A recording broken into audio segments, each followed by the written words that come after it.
پوچھا تو اس کو بیان نہیں فرمایا، یعنی جب اس نے سوال کیا تو چہرہ پھیر لیا، لیکن اللہ اکبر پھر حضرت عبداللہ نے پوچھا امی جان آپ بتائیں کہ زلزلہ کیوں آتا ہے اور زلزلہ آنے کی وجہ کیا ہے؟ تو اس وقت ام المؤمنین نے ان کو جواب دیا، حضرت عبداللہ کو جواب دیا، عبداللہ زلزلہ آنے کی وجہ یہ ہے جب عورتیں اس نیت سے گھر سے خوشبو لگا کر کے نکلتی ہے کہ لوگ ان کے حسن کے فریب میں مبتلا ہو جائیں، ان کی طرف راغب ہو، خوشبو لگا کر کے عورتیں اپنے گھروں سے اس لیے نکلتی ہے کہ لوگ ان کے فتنے میں مبتلا ہو۔ پھر اس وقت زلزلے آتے ہیں جب عورتیں نامحرم اور مردوں کے سامنے، جب عورتیں نامحرم مردوں کے سامنے، اجنبی مردوں کے سامنے ننگی ہونے لگتی ہے، زنا کے لیے تیار ہو جاتی ہے، اپنے جسم کو پیش کرنے لگتی ہے، اس وقت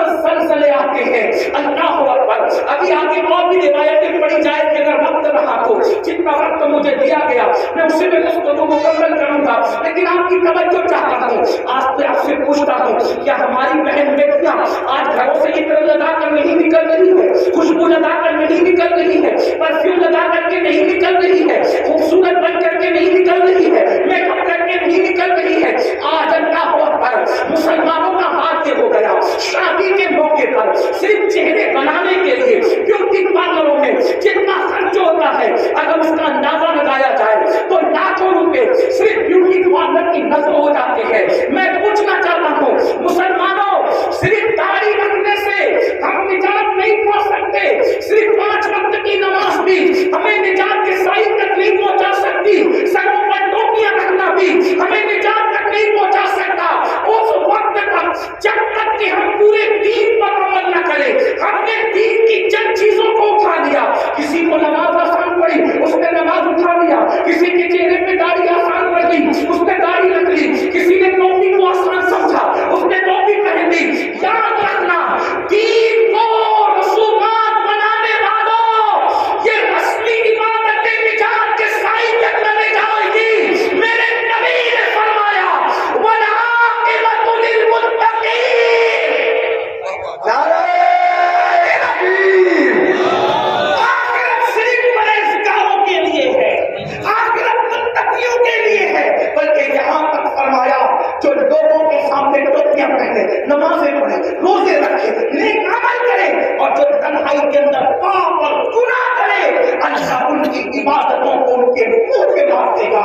خدا کو ایسی عبادتوں کی کوئی حاجت نہیں ہے، میرا اللہ حاجت اور ضرورت سے پاک ہے، اسے کسی کی عبادت کی ضرورت نہیں ہے، وہ بے نیاز ہے۔ مسلمانوں کا دعو تو صحیح، اللہ اکبر، ہماری بیٹیاں بیوٹی پارلروں میں جائیں، ہماری بیٹیاں خوشبو لگائیں، ہماری بیٹیاں اجنبی مردوں کے سامنے ننگی ہو جائیں۔ اب کچھ لوگ سوچتے ہوں گے کہ یہ مولوی یہ بات کیوں کر رہا ہے کہ بیٹیاں ننگی ہو جائیں؟ میں کہتا ہوں صرف کپڑا اتارنا ہی ننگا پن نہیں ہے۔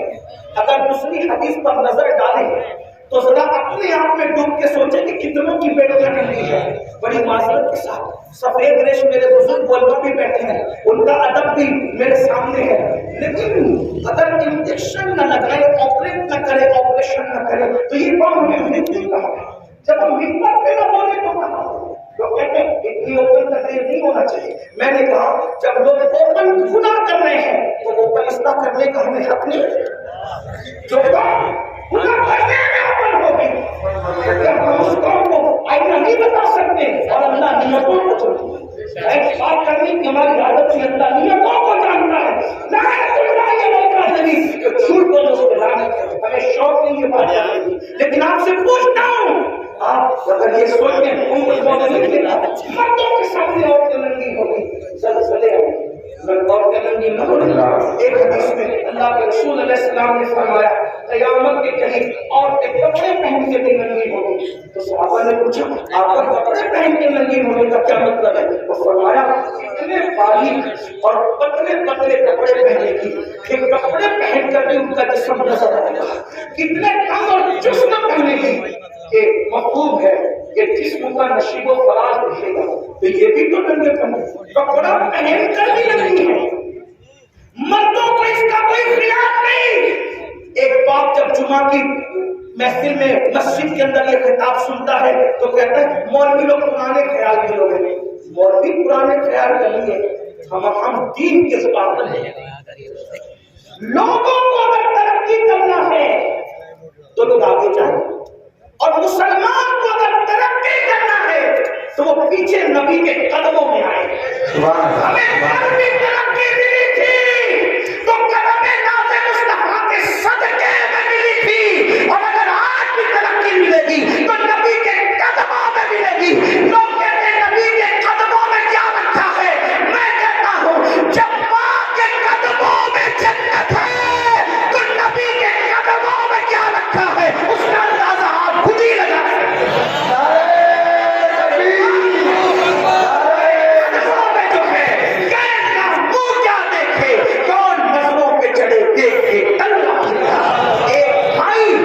بہن پہ کنٹرول نہیں کر سکتا، ایک باپ اپنی بیٹی پہ کنٹرول نہیں کر سکتا، ایک شوہر اپنی بیوی پہ کنٹرول نہیں کر سکتا. اگر کنٹرول نہیں کر سکتے تو دل کے کانوں سے سن لو، اپنی نماز، اپنے روزے، اپنے حج، اپنے صدقہ، اپنے عمرہ پر گھمنڈ کرنے والوں اگر اپنے گھر کی عورتوں کو کنٹرول نہیں کرتے تو اللہ نے جنت کے دروازے کو لکھ دیا ہے کہ جنت دیوسوں کے لیے حرام ہے. حرام، جنت دیوسوں کے لیے حرام ہے.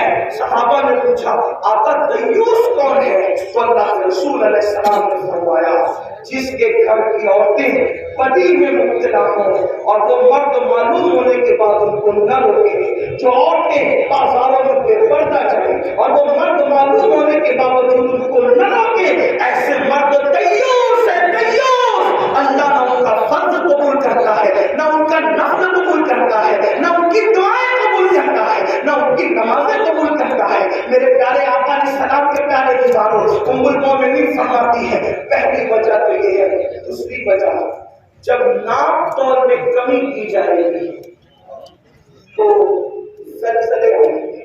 ام المومنین ناپ طور میں کمی. اب ناپ طور میں کمی پر بہت اچھی تشریح دی ہے حکیم الامت حضرت علامہ مفتی احمد یار خان نئی رحمۃ اللہ علیہ. ناپ تول میں کمی پر ہمارا دماغ یہی آ کے اٹک جاتا ہے کہ سبزی ناپ تول ہوا، سبزی میں ناپ تول ہوئی تو کسی نے کمی کر دی تو زلزلہ ہے. یہ بھی ہے، اس کا انکار ہی نہیں، تو سب سمجھ گئے. ناپ تول میں کمی کا کیا ہوگا؟ اللہ قرآن مقدس میں فرماتا ہے ناپ تول میں کمی نہ کرو، وَلَا تُخْسِرُوا الْمِيزَانَ. ناپ تول میں کمی نہ کرو، اس میں کسادہ نہ کرو، اس میں کمی نہ کرو. کیا مطلب؟ ناپ تول میں کمی نہ کرنے کے کئی معنی ہے. ایک معنی یہی تو بات ہے جب غالب اور اقبال کے کلام کے اتنے معنی نکل سکتے ہیں تو پھر مصطفیٰ جان رحمت کی حدیث کے اس کے کتنے معنی نکل سکتے ہیں. اسی کو تو میرے امام کہتے ہیں نا میں نثار تیرے کلام پر ملی یوں تو کس کو زبان نہیں، وہ سخن ہے جس میں سخن نہ ہو، وہ بیان ہے جس کا بیان نہیں. اور فصحا عرب کے بڑے بڑے تیرے آگے کیوں ہے دبے بچے، کوئی جانے منہ میں زبان نہیں بلکہ جسم میں جان نہیں. حدیث کی تشریح ہو رہی ہے حکیم الامت کی زبان پر، میں اس کو بطور مفہوم پیش کروں. ناپ تول میں کمی ہوتی ہے تو زلزلے آتے ہیں. تو ناپ تول میں کمی کا ایک مطلب تو یہ ہوا کہ ہم سبزی بیچ رہے ہیں اور دودھ بیچ رہے ہیں وغیرہ وغیرہ جو ناپ کے اس میں کمی نہ کرو. اب ناپ تول میں کمی کا ایک معنی یہ بھی ہے کہ کسی کا ہم پہ حق نکلتا ہے تو ہم تو اس کو مانتے ہیں، لیکن جب ہم پر نکلتا ہے تو اس کو نہیں دیتے. ناپ تول میں کمی کا ایک مفہوم یہ بھی ہے بھائی یہ بھی تو لینا دینا ہے نا. اگرچہ اس کا کوئی دکھنے والا ترازو نہیں ہے لیکن بہرحال ہمیں دینا تو اس کا حق ہے. ہر آدمی حق مانگ رہا ہے، حق دینے والے کتنے ہیں؟ جب بے شمار سفید لباس پر ہمیں وہ کرسی پہ بیٹھے ہوئے حاجی نمازی نظر نہیں آتے